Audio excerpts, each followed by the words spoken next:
adalah aspek yang penting dalam dunia pendidikan. Hal ini mempengaruhi cara mereka belajar, berinteraksi, dan menghadapi tantangan akademis maupun sosial. Untuk itu, guru perlu memahami karakteristik emosional dan sosial siswa.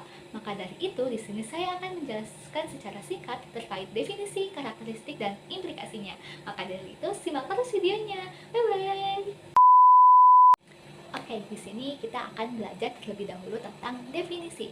Nah, emosi adalah perasaan yang ada dalam diri individu. Menurut Syamsuddin tahun 2000, beliau mengatakan bahwa emosi merupakan suatu suasana yang kompleks dan getaran jiwa. Selanjutnya yaitu perkembangan sosial. Menurut Harlow, perkembangan sosial merupakan perolehan kemampuan berperilaku yang sesuai dengan tuntutan sosial. Sedangkan menurut Allen dan Maroj, perkembangan sosial adalah area yang mencakup perasaan yang mengacu pada perilaku dan respon individu dengan individu lainnya. Oke, sebelumnya kita telah belajar tentang definisi. Nah, sekarang kita akan belajar tentang karakteristik perkembangan emosi dan sosial yang berkaitan erat dengan fisik dan juga mental. Nah, sekarang kita dari segi perkembangan emosi. Perkembangan emosional yang meliputi pengenalan dan pengelolaan perasaan sangat mempengaruhi bagaimana individu membentuk hubungan sosial.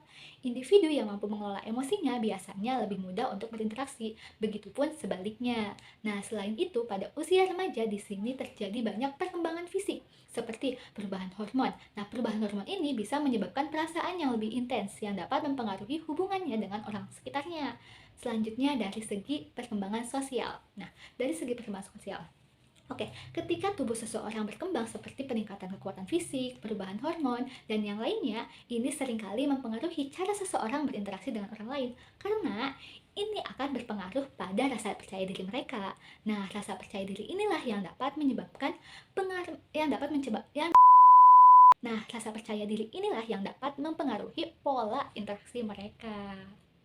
Oke, sekarang kita akan belajar tentang implikasinya dalam pembelajaran. Nah, mulai dari segi perkembangan emosional atau perkembangan emosi. Nah, perkembangan emosional ini sangat berpengaruh dalam proses pembelajaran peserta didik di sekolah.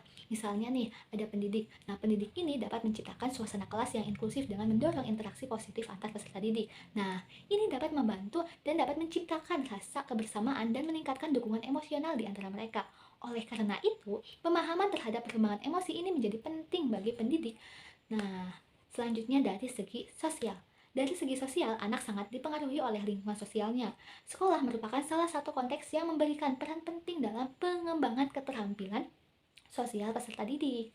Untuk itu, para pendidik perlu menerapkan berbagai strategi dalam membantu peserta didik memperoleh tingkah laku yang interpretasional yang efektif.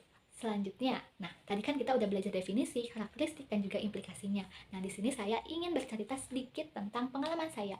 Dulu saya pernah mengalami di mana suasana hati saya yang sedang gelisah, cemas, dan situasi lingkungan yang sangat kurang mendukung.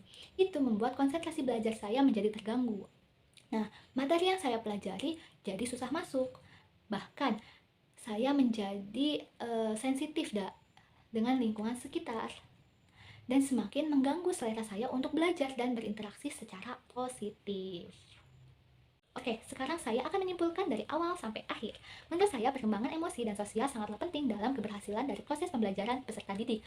Emosi mereka mempengaruhi motivasi dan fokus belajar, sedangkan keterampilan sosial mempengaruhi mereka untuk berinteraksi dan berkolaborasi. Mereka cenderung mudah menunjukkan perasaan, tetapi juga lebih rentan terhadap tekanan dari tugas sekolah dan masalah sosial, yang bisa menyebabkan mereka menjadi stres dan kecemasan. Oleh karena itu, penting bagi pendidik dan juga orang tua untuk menciptakan lingkungan belajar yang mendukung perkembangan emosi dan sosial yang positif. Nah, menurut kalian, gimana sih cara orang tua atau guru dapat menciptakan lingkungan belajar yang mendukung perkembangan emosi dan sosial? Kalian bisa menjawabnya di kolom komentar di bawah ya. Oke, mungkin cukup sekian dari saya. Mohon maaf apabila terdapat kesalahan. Wabillahi taufik wal hidayah. Wassalamualaikum warahmatullahi wabarakatuh. Bye.